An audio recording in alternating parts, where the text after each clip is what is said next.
Gosh, I'm not gonna get tired of doing this, am I? Well, anyways, hello everyone, Scary Skeleton Reactor here, bringing to you yet another reaction video. Time for more Mr. Nightmare.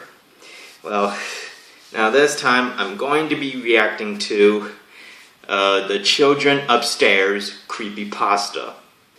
Now, of course, this is by Mr. Nightmare, and the first time I've ever heard of Creepypasta, or even mentioned it, was in my first Q&A, I believe, where I celebrated 100 subscribers. Mr. Wanapon asked if I've ever heard of Creepypasta, and I told him no.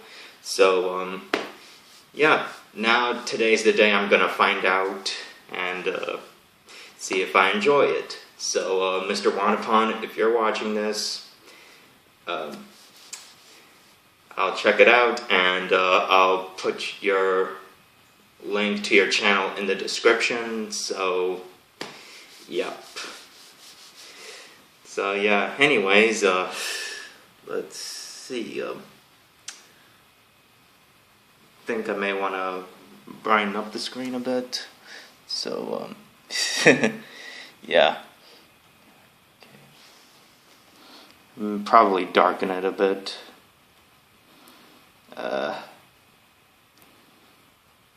there, I think that's fine. I just hope you could see the title.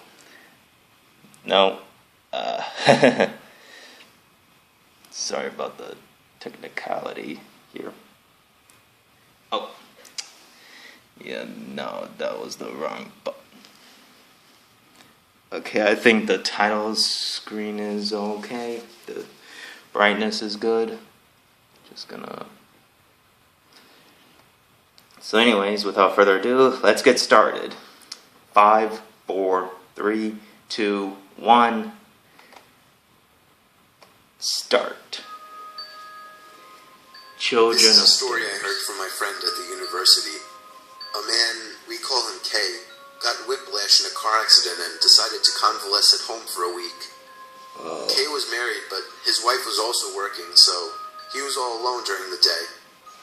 For the first few days, he enjoyed the freedom, but when the third day came, boredom began to set in. Still, he had to stay in because his injury kept him from going anywhere. Then one day, past lunchtime, he was watching TV absent-mindedly when he heard heavy stomping noises and children's voices from upstairs. He didn't pay much attention to it, although he wondered if they were on a school holiday. The next day, he again heard the same children's voices around the same time as the previous day. It sounded like they had 2 children up there. The place where Kay lived was a large apartment block, but in spite of that, it tended to be very quiet during the day. The children's voices therefore echoed loudly in contrast to the quietness of the surrounding. Kay, however, did not feel annoyed, but was rather glad of the distraction and a break it gave him from the eerie silence. The next day, Kay, feeling bored and not motivated enough to cook lunch, ordered some pizza. The pizza, which arrived within 30 minutes, turned out to be too much for Kay, and he left one whole pizza untouched. Usually he would keep any leftovers for his wife, but this time he remembered about the children upstairs, and, willing to do something kind, he decided to take the pizza to them. Kay had no idea who the occupants of the room upstairs were, but rang the bell on the door anyway. Oh, nice sound effects. I love the music in the background. He heard something stir inside, but there was no answer. He rang the bell again.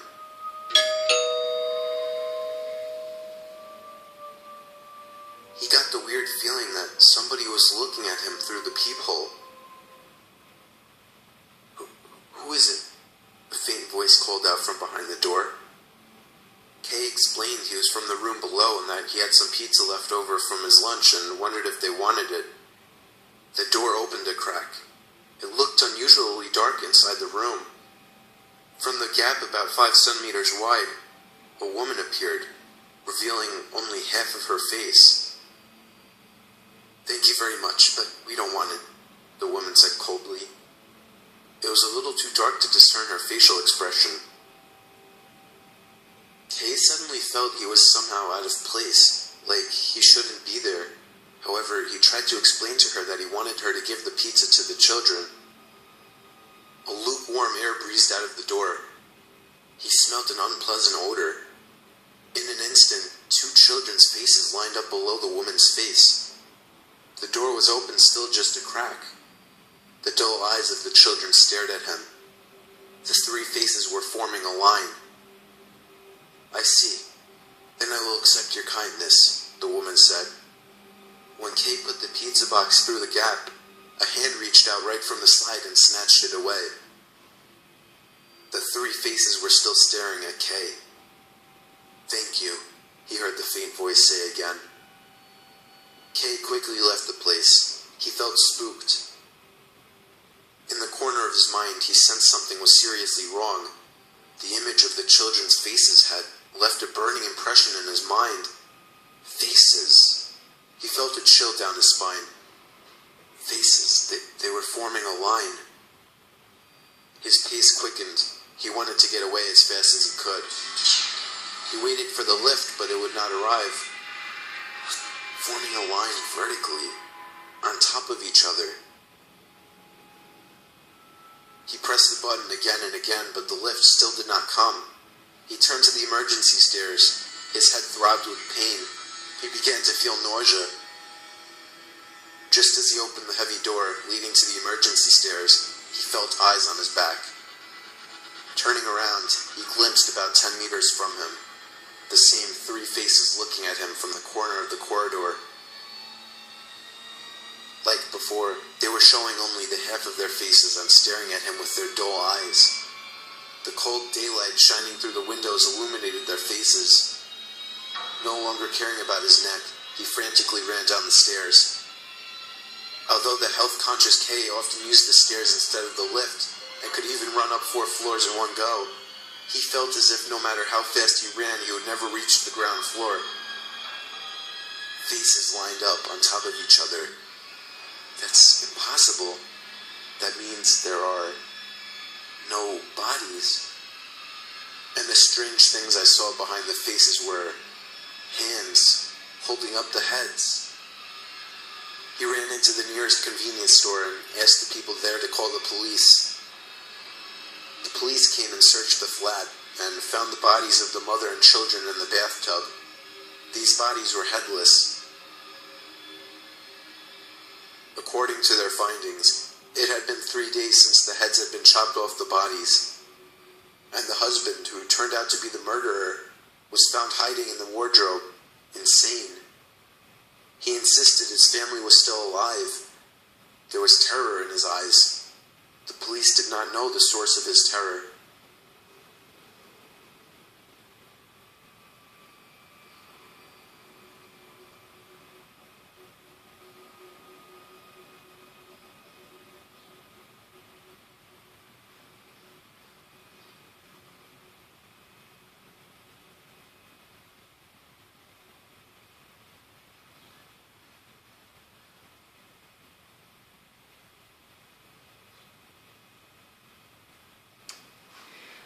Well, Mr. Wanapon, thank you for mentioning Creepypasta. I enjoyed this. Alright.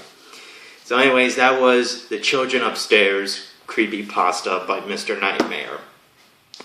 Now, yeah, that was pretty spooky, but I really enjoyed it. And, yeah, at least the guy in the story got it right, called the cops, and then quickly they investigate, and turning to find out that the mother and the children were dismembered or beheaded, and the father actually did it, and somehow, like, yeah, that is pretty creepy. So anyways, yeah, as I look at the top right hand corner, it's that same old woman's story that I reacted to yesterday. Yeah, that story left me a lot of questions, like whatever happened to that old woman? Did the police eventually caught her, Did she die before the authorities could even apprehend her? Did she escape? Yeah, this is one of the reasons why I love scary stories. They always leave you with a question. It's all about the mystery, and that's what really drew me to horror and scary stories. Yeah, it's one of the reasons why I like it so much. Anyways, I better brighten up the screen a bit. Alright, there we go. Anyways, I hope you guys enjoyed this reaction. Yeah, this was definitely well made, and yeah, thank you, Mr. Wanapon, for mentioning Creepypasta, and yeah, and yeah, I enjoyed it, and yeah, anyways, that's pretty much it. And yeah, thank you guys so much for watching this reaction video. You know the drill. Please like, please subscribe. If you guys have any Halloween horror videos that you want to request, please comment down below. And I'll see you guys in my next reaction video. Peace.